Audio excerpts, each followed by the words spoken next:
नवदीप वर्मा। मैं उत्तर प्रदेश में आज ज़िला लखनऊ के पास एक तपोभूमि है जिसका नाम है नीमसारण। इस तपोभूमि का उल्लेख हमारे ऋग्वेदों में, तमाम ग्रंथों में और हमारे भारतीय संस्कृति की जो भी 4 युग हुए हैं उनका परिवर्तन हमारी यह तपोभूमि से हुआ है। इन चीज़ों का वर्णन हमारे ग्रंथों में, वेदों में, सभी चीज़ों में इनका उल्लेख मिलता है। यह तपोभूमि पर भारतीय सुभाष सेना का मुख्य कार्यालय है। भारतीय सुभाष सेना ये जो है एक हमारे क्रांतिकारी थे जिनका नाम है नेताजी सुभाष चंद्र बोस साहब। यहाँ आश्रम पर उनको संत सम्राट जी के नाम से संबोधित किया जाता है, जो कि हमारे लिए परम पूजनीय गुरु जी। मैंने भारतवर्ष में देखा है जो अभी तक जितने भी जो राजनीतिक पार्टियां हैं वो काम कर रही हैं, केवल देश को केवल धकेलने का काम कर रही हैं। मैंने यहाँ पर संगठन में आके समझा सारी चीज़ें। एक संगठन के अंदर 3 प्रकार से काम हो रहा है। पहला आध्यात्मिक क्रांति, दूसरा वैचारिक क्रांति, तीसरा राजनीतिक क्रांति।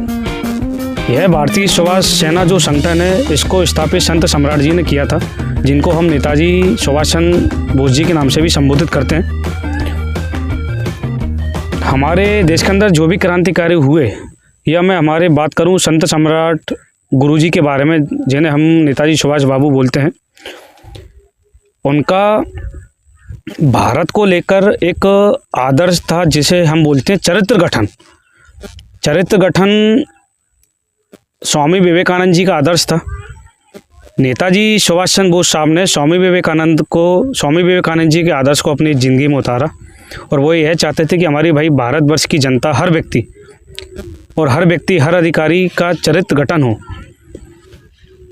आपने देखा होगा कि देश आज़ादी के पहले जब हमारे भारत के अंदर जब अंग्रेजी व्यवस्था नहीं थी, उसके पूर्व हमारे भारत के अंदर गुरुकुल चला करते थे। उन गुरुकुलों में हुआ क्या करता था कि आध्यात्म सिखाया जाता था बच्चों को। आध्यात्म अगर बच्चों के अंदर जाएगा, आध्यात्म से होता क्या है कि भाई बच्चों का विकास होता है, उनकी विवेक बुद्धि खुलती है, इंद्रियां जागृत होती हैं। फिर क्या होता है, धीरे धीरे बोलते हैं ना कि भाई बच्चों को विकसित कहाँ से करना है, वो आध्यात्म से आता है। जब बच्चों को हम पुराने टाइम में जब आध्यात्म सिखाते थे, आप देखते होंगे स्वामी विवेकानंद जी निकले, कहीं ना कहीं उनको आध्यात्मिक जानकारी थी। भारत विश्व गुरु कैसे बना, वो बना हमारे आध्यात्म के आधार पर।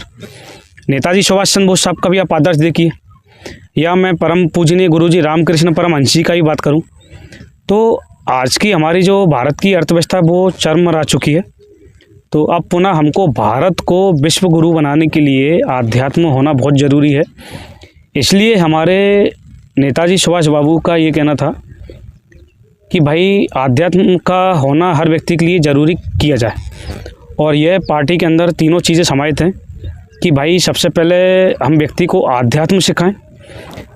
जब वो आध्यात्म सीख जाएगा, उसका आचरण अच्छा होगा। क्योंकि आजकल की मैं युवा पीढ़ियों को देख रहा हूँ, माता पिता से गलत बात करना। भाई जब तक बच्चों के अंदर संस्कार अच्छे नहीं आएंगे, देश बनता है हमारे बच्चों से। बच्चों के अंदर जब संस्कार अच्छे जाएंगे, वो जाएंगे आध्यात्म के माध्यम से। तो यह पार्टी जो है आपको आध्यात्म के तौर पर मजबूत करेगी, आपको वैचारिक क्रांति लाएगी। क्योंकि हमारा धर्म जो है भारत का, वो है मूल राष्ट्रीय धर्म। उसके लिए हमको हमारे लिए राष्ट्र सर्वोपरि रखना होगा, हर देश की जनता को। और इसी के माध्यम से आप जिन नेताओं को अगर आप बैठालते हैं, उनका धर्म होता है कि भाई देश की सेवा करें। अभी वर्तमान समय में जो हालत चल रहे हैं, पुराने टाइम में क्या होता था, भाई जनता मालिक होती थी और सेवक कौन होते थे, लीडर। तो हमारी भारतीय सुभाष सेना के अंदर से हम लोग आध्यात्म के माध्यम से, वैचारिक क्रांति के माध्यम से हम भाई लोगों को जागरूक करेंगे। भाई देश आपका है, क्योंकि आपसे ही आपका देश है, और आप बेहतर लोगों को आप राजनीति में लाइए जो आपकी एक केवल सेवक की भांति सेवा करेंगे, जो राजनेता के रूप में नहीं। भाई यहाँ पर जो है जनता को सर्वोपरि रखा गया है, क्योंकि जनता हमारी मालिक है और उसकी जो सर्वेंट हैं वो है हमारे लीडर। तो मैं कहूँगा भारतीय सुभाष सेना को एक मौका मिलना चाहिए। ये क्रांतिकारियों का संगठन है। और मैं जनता जनार्दन से कहना चाहूँगा कि आप नेताजी सुभाष बाबू को अपना आदर्श मान करके उनका जो सपना था आदर्श भारत, उसमें बनाने में आप सहयोग करें।